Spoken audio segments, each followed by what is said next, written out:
podcast. La radiodiffusion télévision française présente Les aventures de Tintin d'après Hergé, feuilleton de Nicole Strauss et Jacques Langeais, musique originale de Vincent Vial, réalisation Jean-Jacques Vierne. Ce soir, les 7 boules de cristal. 3e épisode. Le capitaine Haddock, Tintin et Milou assistent à un spectacle de musical.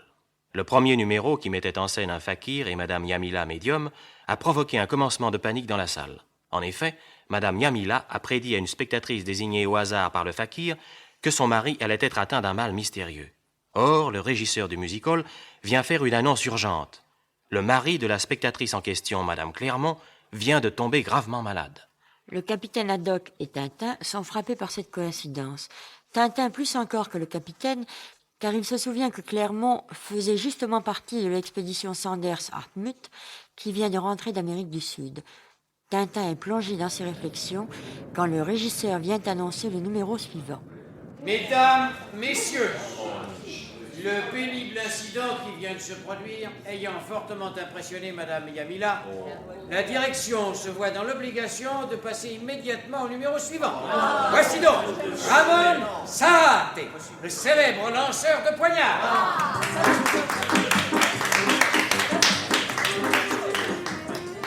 Vous allez voir, c'est un type formidable. Tais-toi, Milou, tais-toi. Quoi ? Mais tu as raison, Milou. Nous avons déjà vu cette tête-là quelque part.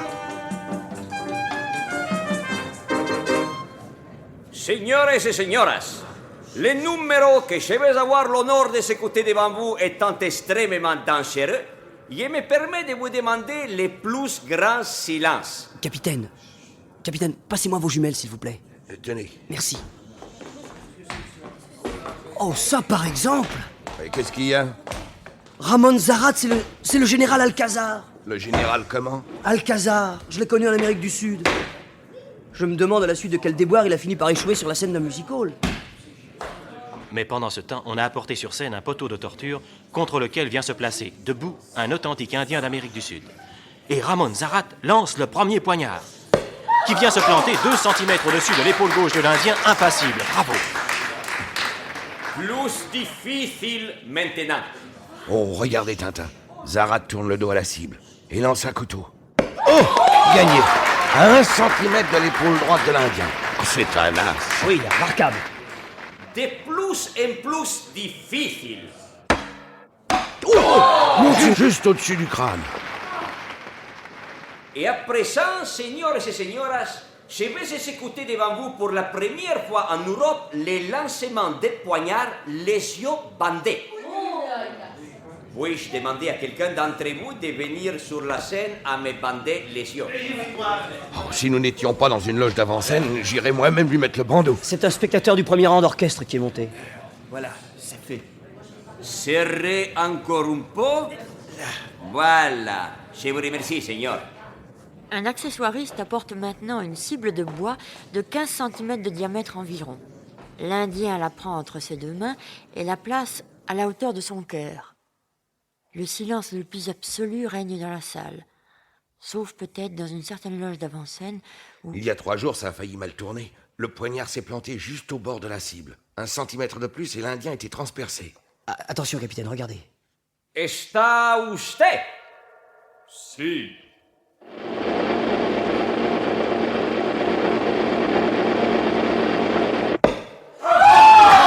Et voilà.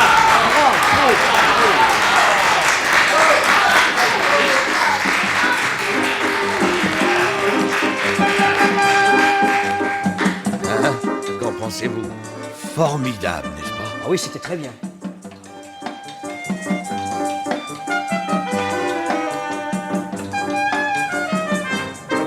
Voyons le numéro suivant. Sapristi! Quoi encore? Mais regardez le programme.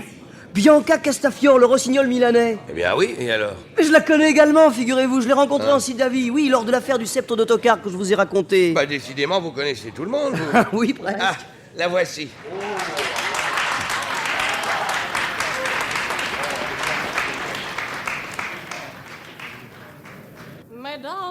messieurs, je vais avoir le grand honneur d'interpréter devant vous l'air des bijoux de Faust.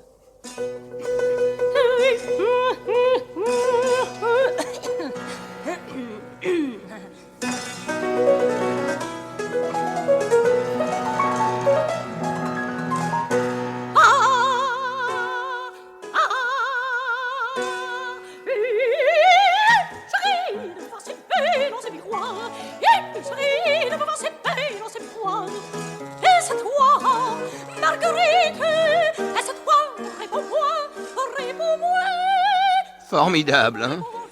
Oui, c'est le mot. Ce n'est plus toi, non, ce n'est plus ton visage. Je ne sais pas pourquoi, mais chaque fois que je l'entends, je pense à un cyclone qui s'est un jour abattu sur mon bateau alors que je naviguais dans la mer des Antilles. Ça ne m'étonne pas. Ce n'est plus toi, c'est la fille de roi qu'on salue au passage.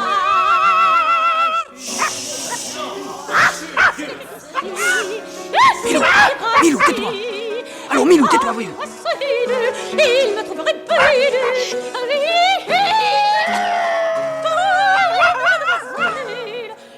Milou, mais tu es fou.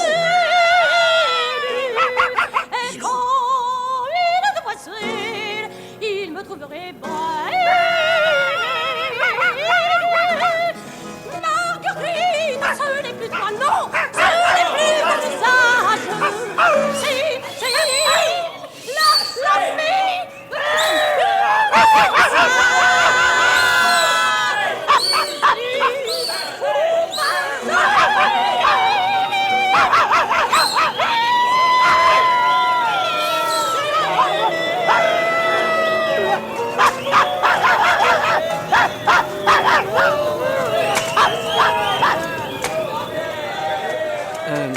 Allez, venez, capitaine. Les spectateurs n'apprécient pas les qualités vocales de Milou. Eh, il nous regarde d'un drôle d'air. Oui. Je crois qu'il vaut mieux partir. Dites-moi, si nous profitions de cet incident pour aller saluer le général Alcazar dans sa loge. Ah, excellente idée, allons-y. Allons-y, oui.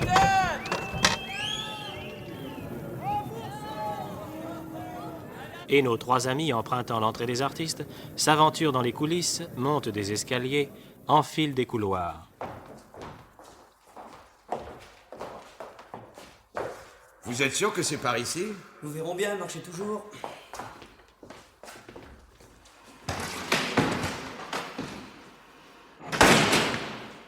Bah, où sommes-nous? Je n'en sais rien. Un magasin d'accessoires, sans doute. Regardez, un casque de cuirassier. De faux sabres en bois, un faux mur de briques, des décors. En somme, tout est faux ici. Ah non, pas cet homme et cette femme là-bas. Ils pourront peut-être nous renseigner. Pardon, monsieur. Monsieur, pourriez-vous m'indiquer la loge du général... Pardon, la loge de Ramon Sarrat, s'il vous plaît. Au fond des couloirs, loge des 14e. Merci, monsieur. Vous les avez reconnus? Oui, le fakir et madame Yamila. Ils paraissaient pressés tous les deux. Curieux. Enfin, allons-y. Loge 14, au fond du couloir.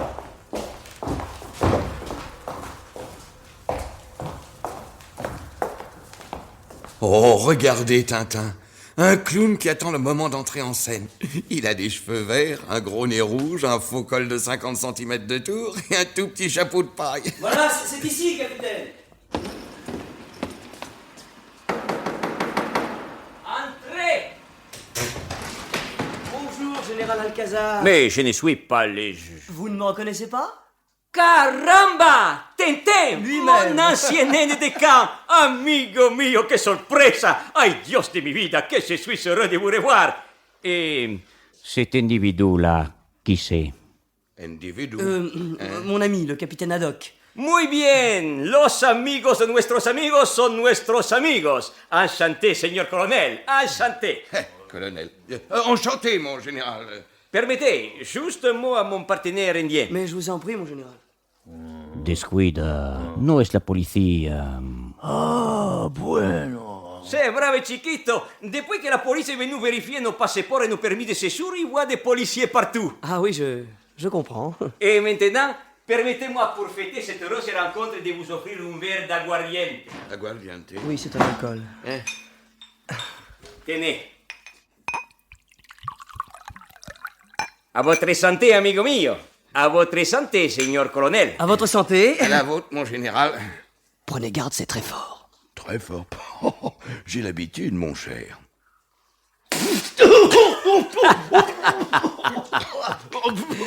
Vous avez été certainement surpris de me voir sur la scène d'un musical, n'est-ce pas? Je dois dire que... Et que voulez-vous, c'est la vie.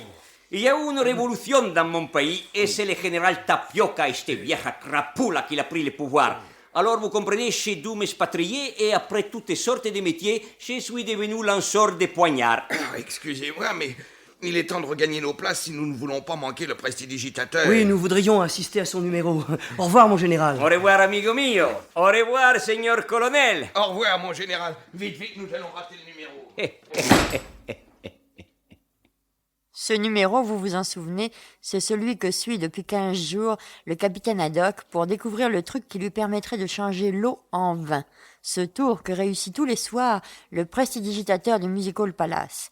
L'ami de Tintin va-t-il enfin découvrir le secret de Bruno, le roi des illusionnistes ?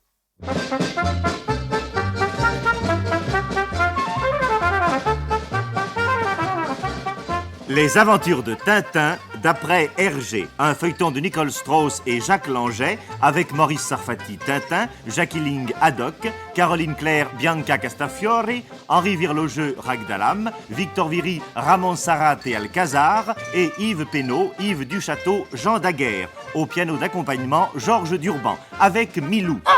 Prise de son, Jacques Chardonnier. Bruitage et effets sonores, Joé Noël. Assistante, Michel Pietri. Musique originale de Vincent Vial. Réalisation, Jean-Jacques Vierne.